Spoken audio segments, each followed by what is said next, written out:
Hello everyone, and welcome back to Let's Play Mega Man. We have defeated all 6 of Dr. Wily's Robot Masters, and now we are gonna go take on the man himself. Of course, we have to see his wacky little UFO animation before we can get to his castle and storm it, and, you know, deliver our robotic justice. Unlike other Mega Man games, sadly, we don't get a cool-ass image of his castle and a little tunnel animation showing our way through. So, this first Wily stage here is just going to throw a lot of these pogo guys in front of you, and you can freeze them with Iceman's weapon now that we have that, and try to get under. But the problem with these guys always is trying to figure out when they're doing their high jump, so yeah, as soon as they do the high jump, you just freeze them in midair and do your best to run under. Sometimes that's easier said than done. I was so shocked I was able to squeeze my way under there without taking any damage. I didn't think I'd be able to pull that off. Tried using Bomb Man's weapon here, and I wanted to see if I could break those blocks, but I could not. And yeah, then that happened, where I just grabbed a weird block out of nowhere, and no idea. Very strange. So yeah, ideally what you want to do is you want to freeze these fire pillars so that they act as platforms, so you can get to the next block up. You can also technically just jump it, though it's a very narrow opportunity for you to actually run up and do it, and it's just a tight squeeze altogether. So it's kind of easier to freeze these two platforms if you can help it. You kind of have to freeze them both at once, though. If you get into a situation like this, you can't really shoot downward to freeze that middle one. It's a bit of a pain. So yeah, you just kind of gotta do what I do and hopefully get the jump. Then there's another tight jump, so you can get that life there, but I was not skilled enough to make it.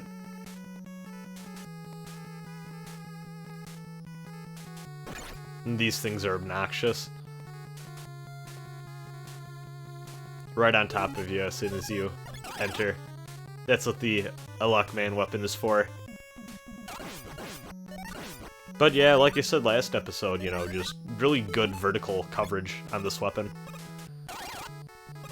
And you can see me trying to hit these guys up above here, and then I accidentally destroyed the block I was standing on, because I forgot they also shoot downwards like an idiot. That was pretty dope, though. I ended up destroying that block down below there, and the debris ended up taking out one of those hoppers. That was pretty sick. I just wanted that additional life.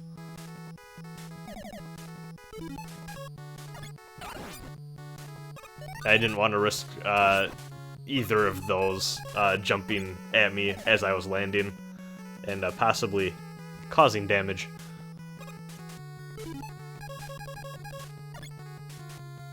Now this coming up right here, this is gonna be dumb. Okay, so I'm dodging the bullet bills for the spikes, and I decided that I was gonna grind a bit here since they just keep coming in, and I wanted to fill back up on life. So yeah, I'm gonna fast forward through all this. See, once again, this is the advantage of doing post-commentary Let's Plays. Goodness. It's funny, I recorded all of this footage last November, and I've just been playing through these, all the games in this collection over the course of like half a year. You know, some of them required a little bit more practice than others. I think I referenced that in the first part, but yeah, I maybe should have practiced Mega Man 1 a little bit more. This playthrough has not gone as smoothly as I wish it did, but you know, sometimes you just gotta cut your losses and go, yeah, this is what the footage turned out as. So I've had better Let's Plays of, I've had better playthroughs of Mega Man 1, but you know, it's a tough game, and the point is I beat it, god damn it, and I didn't really cheese my way through it, so you know, I was happy enough with it overall, even if I died a million times on Iceman stage.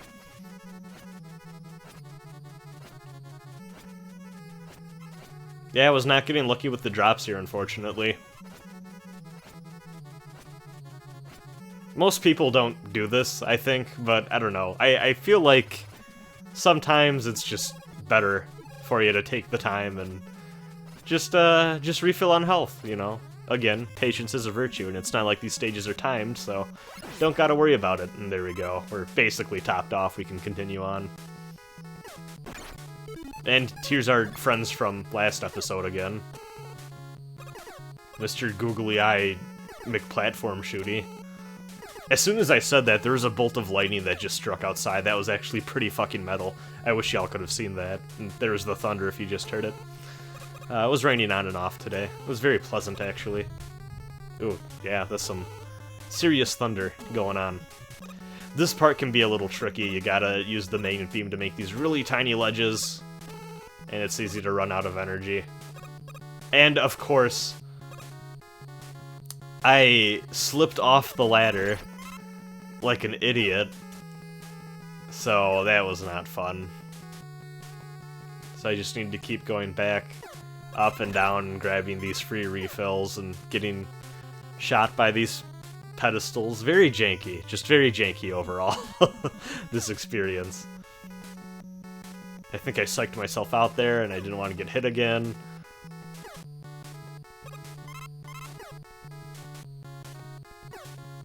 Just ridiculous.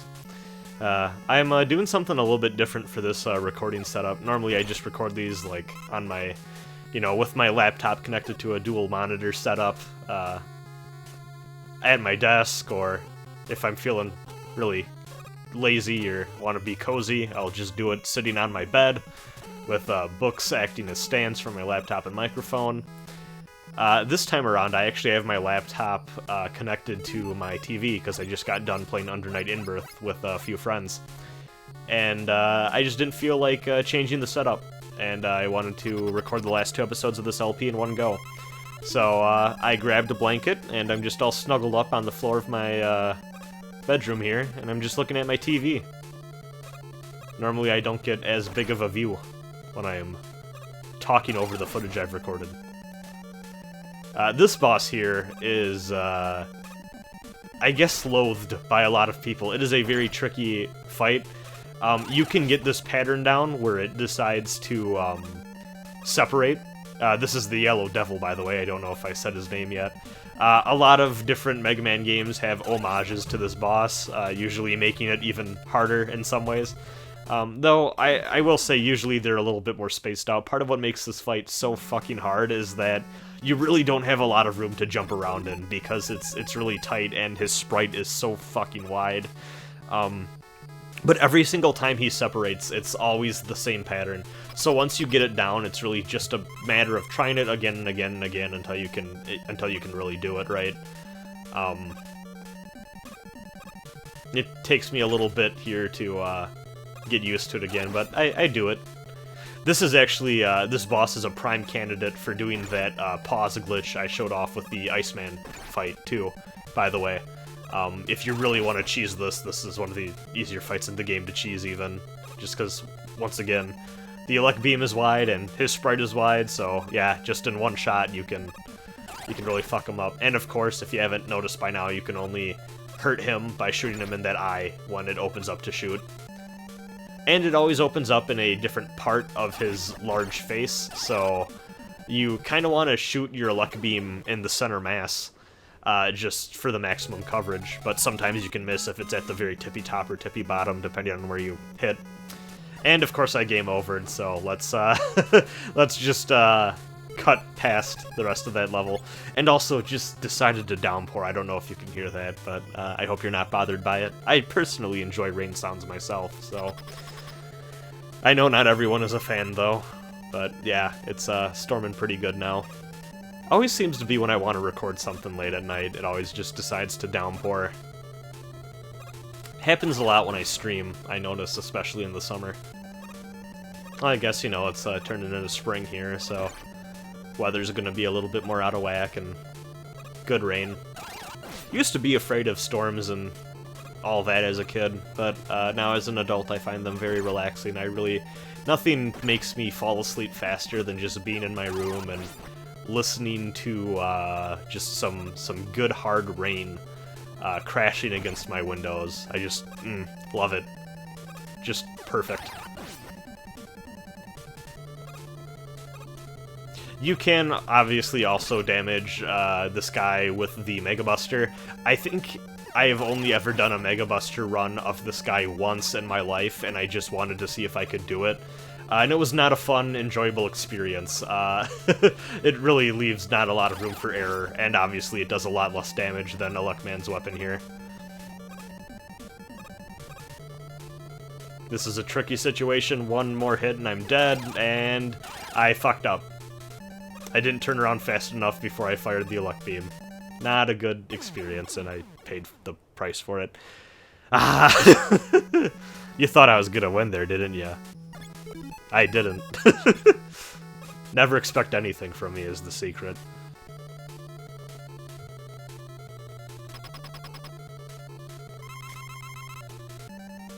I still remember first hitting this boss as a kid, and just being like, where's the boss? And then when I got my ass kicked by the different bits of him moving in from the left side of the screen, I lost my fucking shit. I got stuck. This was... God, this was definitely the boss that gave me the most trouble as a kid, and I'm pretty sure actually what caused me to abandon my first playthrough of this game way back when I was pretty young. It took me a bit to really get this pattern down. It was a very difficult boss fight. Definitely, I think the most hated in the game. The final boss is pretty tricky too, but in my mind, I think people slightly overrate the difficulty of the final boss of this game. I don't think the final boss, and I might as well just say the name, it's Wily, obviously. Wily's not too bad once you kind of understand how his attack pattern works. This guy, you just really need to time your jumps and make sure you don't get clipped like that, which is easier said than done. It just leaves so little room for you to move around. Very frustrating.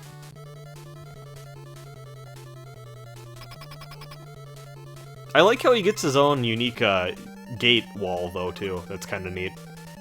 Honestly, this first game is the one that experiments and plays around with the boss corridors and the walls and stuff like that. More than any other game that I can think of in the classic series. Which is kind of funny if you'd think about it. You'd think it'd be the opposite, where it starts off basic and then they do some cool stuff with it as the series went on, but they just decided to simplify it. They're like, nah, the stage is, you know, tricky enough or whatever. We're just gonna make the boss corridors simple one-room hallways so you can catch your breath. Acting as simple checkpoints. And that's the thing that's also hard too, is sometimes, especially for the blocks that are close together, sometimes you need to make sure that you jump, but you don't jump for the full duration of Mega Man's jump. Like, you kind of need to just tap the jump button, or else you'll stay in the air for too long, and then you'll get smacked in the face with another one of his body parts.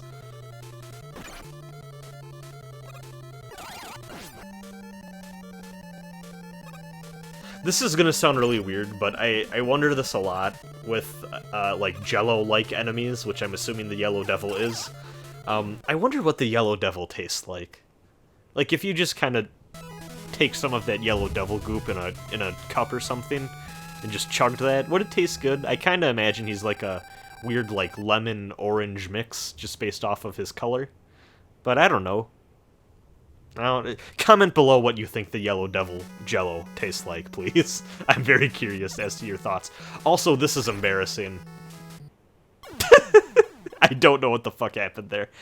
Even though I recorded this playthrough back in November, I distinctly remember that moment because I was like, fuck yeah, I finally beat the Yellow Devil, and then I just immediately ate shit on the third stage here. Oh no, this isn't even the third stage, this is just the second stage. I'm getting ahead of myself. I spent so long on that first one that I'm starting to think I made more progress than I actually did. That's bad. I actually think the other... I think in some ways the first Wily stage might be the trickiest. And here we're fighting Cupman again, which there's no blocks this time, so we gotta do it Mega Buster only, so I can show off how P works. It's actually pretty fun fight. You just gotta make sure you don't get hit by the blade too much. Jump over it, and then make sure when it's coming back around you're not in its path.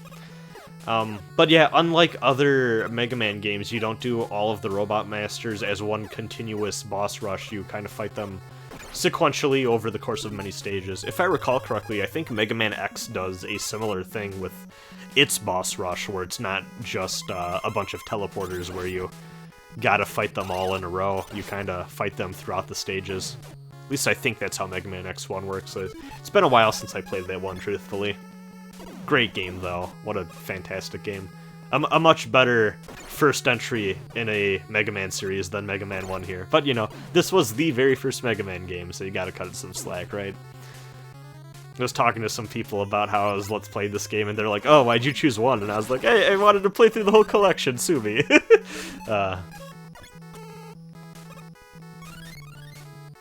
So yeah, this area is a checkpoint, and you also get a free 1-up here, which basically means you get to do this section over and over again with little consequences, as long as you just remember to grab that 1-up. I was getting really lucky with the drops here too. I got that 1-up on top of the other 1-up that was on the pedestal there. I once again did not turn around in time. I'm really slow on that PS4 D-pad apparently.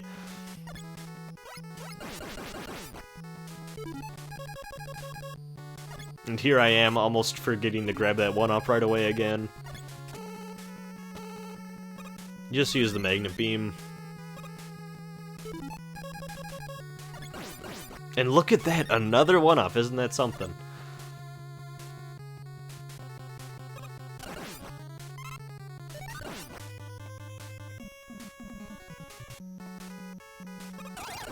I really like the windows just for this weird part of the tower. Like, who's looking out those, honestly? You got doorways that just lead to a bottomless abyss. It's like the Winchester house, honestly. Got spikes on the sides of the roof, just like Hollow Knight in that weird city area.